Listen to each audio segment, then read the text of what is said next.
The Last Jedi gave us one of the most intense moments in the entire Star Wars saga, and after thinking about it for a little bit, I thought, how fast is the Raddus going when it collides with the Supremacy? Recently, Star Wars has gotten really specific and consistent with the scales of its spacecraft and vehicles. We have pretty precise measurements for these ships, so this might be the first time that we can accurately measure the speed of a Star Wars spacecraft in space. So I've got the footage frame by frame here, and we can see that in the first frame, there's nothing, and in the second frame, the collision has already taken place, or has just taken place. So that could mean that the ship was anywhere from all the way back where it initially jumped from to right here at the edge of the frame, and it covered that distance in 1/24th of a second. Now, there's absolutely no way that 24 frames per second is fast enough to measure the speeds involved, because it could have happened in any fraction of a second smaller than 1/24th.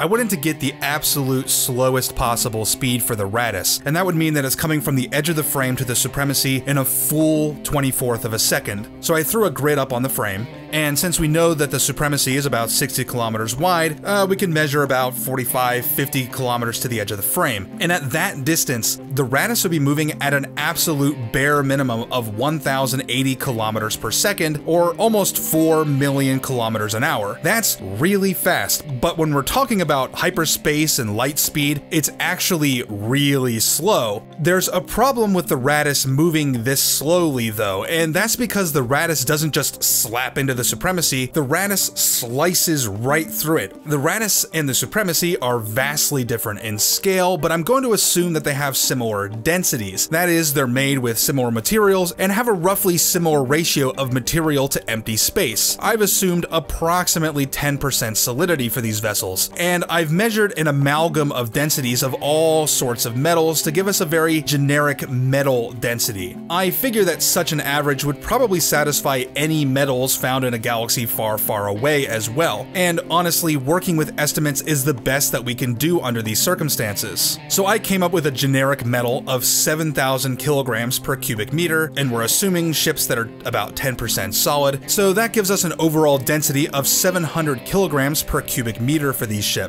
Now here's the thing though, given two objects of equal or roughly equal density colliding, the Raddus can only penetrate the Supremacy to a distance roughly equal to its own length, and that's 3 kilometers. Even moving at something like 4 million kilometers per second, the Raddus is simply going to turn into dust alongside an equal amount of matter on the Supremacy. It would do a whole ton of damage, but it would only be about a third of the penetration that we see in the film. No, the Raddus needs to be 3 times denser than the Supremacy to get those results. But I don't really see any reason to believe that the densities between these two ships would be that different. But it turns out we can solve this problem and calculate the speed of the Raddus at the same time. And how's that? A little thing called Lorentz contraction. Lorentz contraction is the phenomenon where, from a stationary reference point, a moving object appears to contract along its axis of movement. The faster the object moves, the more it contracts. And there's a lot of support to believe that the contraction is not merely an optical effect, but actually a physical consequence of relativistic physics. Now, this effect is only noticeable at extreme speeds. So for the Raddus to contract to, say, half its original length, it would need to be moving something like 86% the speed of light. And if we've contracted the Raddus by half, we actually affect its density too, because its volume is decreasing, but its mass is not. So by reducing the Raddus length by 1/2, we've also increased the density by 2 times. So how fast would the Raddus need to be moving to satisfy the increase in density necessary to penetrate all the way through the Supremacy? 94% the speed of light. At this speed, the Raddus will have contracted to roughly 1/3 of its length and roughly 3 times the density, penetrating all 10 kilometers of the Star Destroyer with ease. Now, of course, this is a minimum speed, and it's predicated on a number of assumptions. It could be faster, or with different assumptions, it could be slower too. I would really like to hear what you guys have to say. Did I get something wrong, or are there other ways to look at the problem that I didn't consider? Let me know.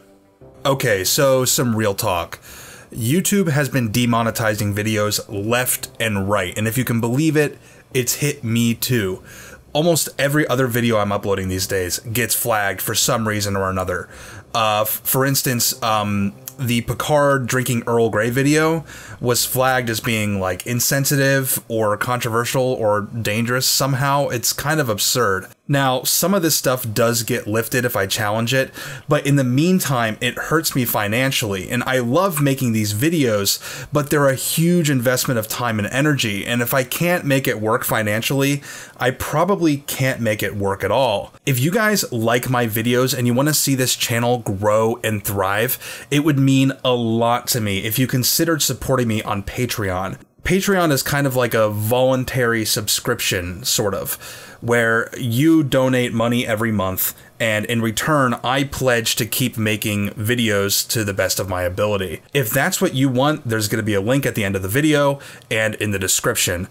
For those of you who have already supported me, I can't thank you enough. It means so much to me.